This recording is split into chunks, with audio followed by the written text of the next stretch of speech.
By the time we reach our 40s, many of us have done exactly what we were supposed to do. We built the career, bought the house, started the family, worked hard.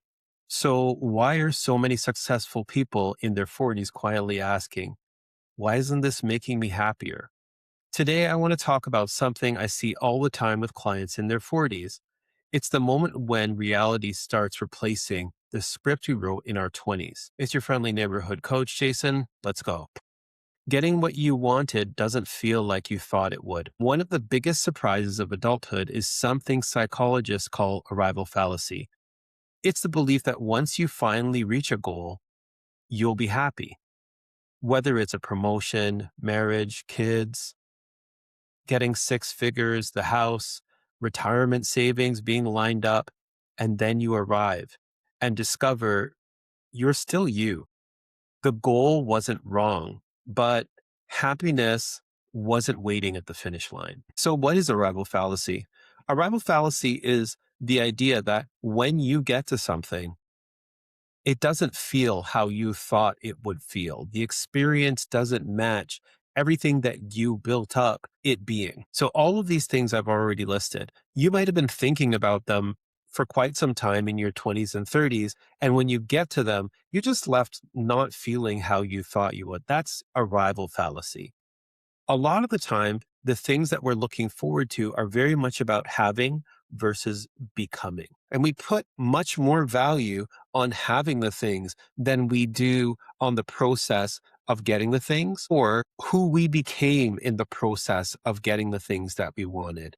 In order for you to get the job that you have right now, there was a lot of work that went into it, a lot of changes in yourself in order for you to have the partner that you have, the kids that you have, all of those things that typically are coming online in about your 40s, there was a long process that led to that. And if you think about the time that it took and the effort that it took you, sometimes we didn't actually take the time to enjoy the process.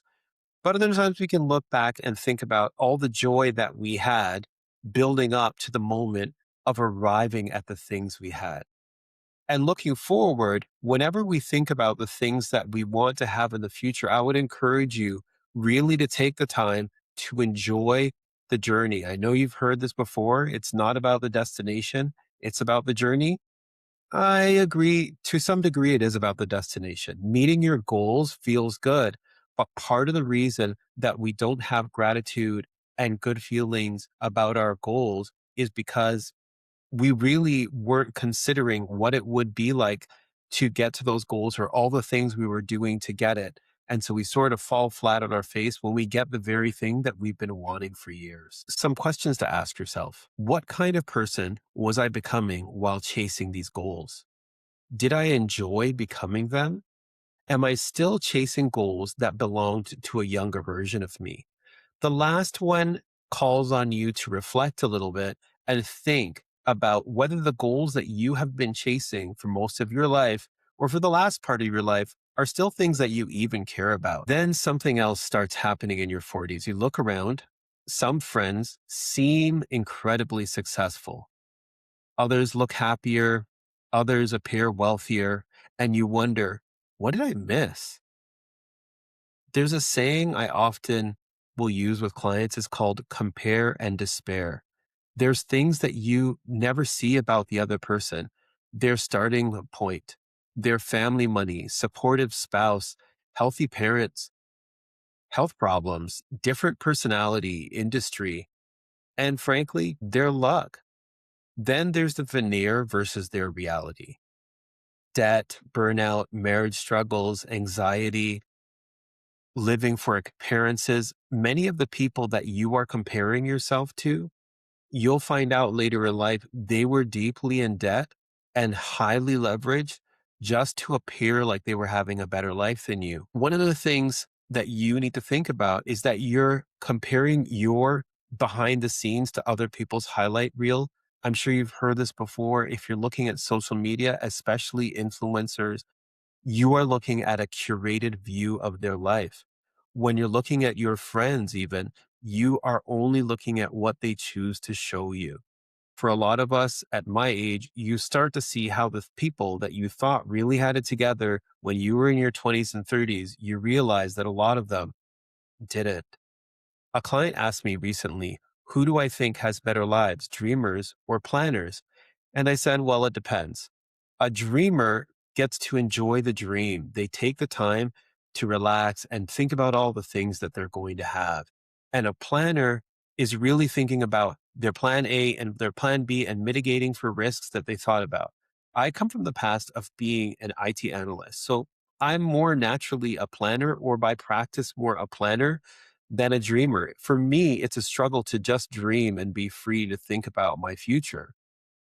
The challenge is that when you look at a whole life, a lot of the time, if you're a dreamer, it does well for you to have a planner in your life. You might pay that planner, or that planner might be your partner or someone in your community who keeps you from falling flat on your face when your dream doesn't come true. The rare dreamer can also just dump their dream when it doesn't come true and pick up on the next dream. Unfortunately, a dreamer who can't plan, unless they win the lottery or are very lucky in life, they actually end up having a very difficult life because they couldn't get it together to do the things that they need to do to succeed when things were going well. So my answer to who does better, dreamers or planners, is it really depends, but it's important for us to remember to live in community and honor the gifts and abilities of different people in our community. I'm not here to put down dreamers, and I'm not here to put down planners. I really think that there's a benefit to both ways of living. And when we're comparing ourselves to each other, sometimes we're forgetting that the person we're looking at is a completely different kind of person, and that we wouldn't be able to sleep if we were living their lives. And the third thing, why don't people see my value? This is one I hear all the time. I work harder than everyone. I've sacrificed. So why doesn't anyone notice? Maybe because most people aren't thinking about us nearly as much as we imagine. That isn't depressing. It's actually freeing. What you're talking about is external validation. It's other people noticing how well you're doing. There's something called internal validation. Internal validation is when we can think about our lives and be happy that we have moved into the positions that we wanted to move into. External validation is knowing that people think that we're balling or we're doing well or that we have the best relationship. The reality is you can never know what people actually think about you. And frankly, we need to care a lot less about that than we do. The things that should matter around us is that we have been doing the steps that we needed to do in order to reach our goals, instead of doing something hoping that people notice. Recognition does matter, especially at work and with your partner and with your kids. It matters in what I call trust based relationships. This is where people can actually see what you're doing and you can get the rewards from it. Yes, at your job, it's important that they know that you are doing what you said you would do. It's important that your partner knows that you will keep your word. It's important at work that people understand that you are a person that can be left as you, especially as you move up in the workplace. It's important that people know that you're a person who can be left to do the things that you said you would do. This is a different kind of external validation that you get to have in trust based relationships. The people who don't know you, the people that you don't interact with, random people who follow you on social media, people that you don't interact with at the store. You think when you're pulling up in your car that at the supermarket, anyone really cares what kind of car you drive? If the people at the supermarket care, you shouldn't care that they care. It's not going to change what produce you buy, if you know what I mean. So, in your trust based relationships, communication matters, consistency matters, not random approval from strangers. In part four, maybe your beliefs need updating, and this is normal in your 40s. You've collected enough evidence that some beliefs simply don't fit anymore. That's uncomfortable. Psychologists call this cognitive dissonance, the definition that I found online. The psychological discomfort you feel when your actions contradict your beliefs or values. Here's a couple examples. Men shouldn't need help. Brene Brown wrote that a lot of men think that being a man needs stoicism. Loneliness is normal. You have to be able to be tough enough to be alone. But a lot of times this leads to anxiety and burnout and suppression of our emotions. We are designed and adapted to live in community. And when we really try to live on our own, it doesn't end well for us. Another example is the provider versus presence. This is from Medical News Today. There's a common belief that good fathers provide. A lot of fathers think about this as financial provision. They think about it from the perspective of bringing in money to the house, which is absolutely important. We got to pay our bills and our families have to eat.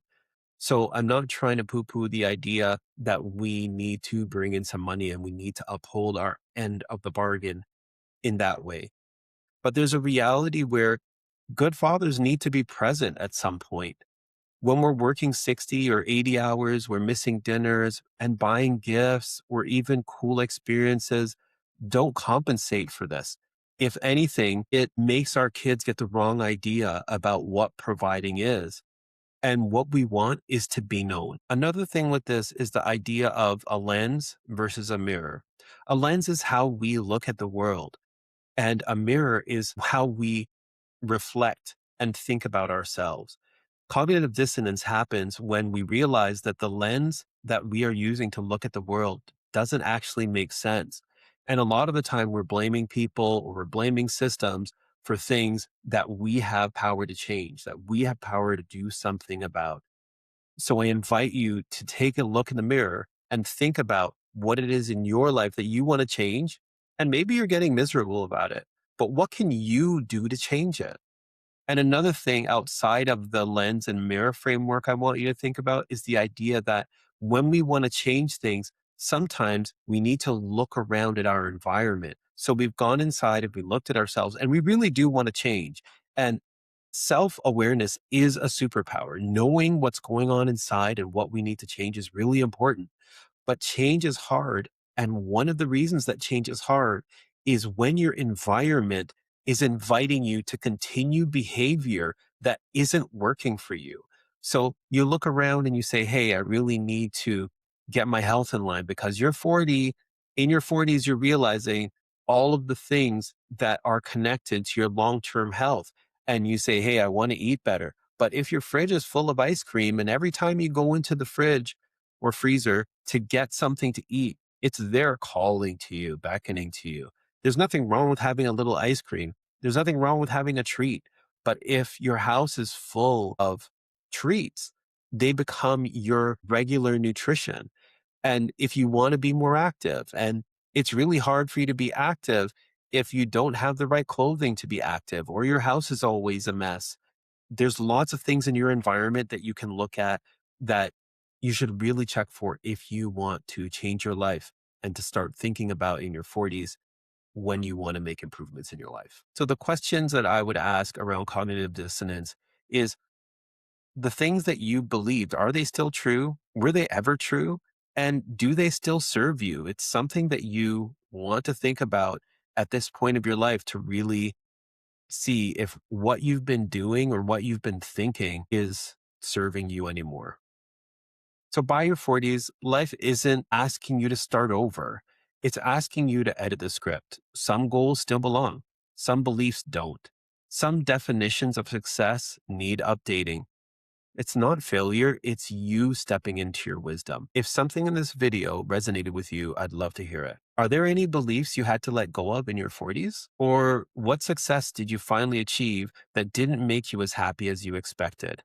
Leave it in the comments. You never know who you might help.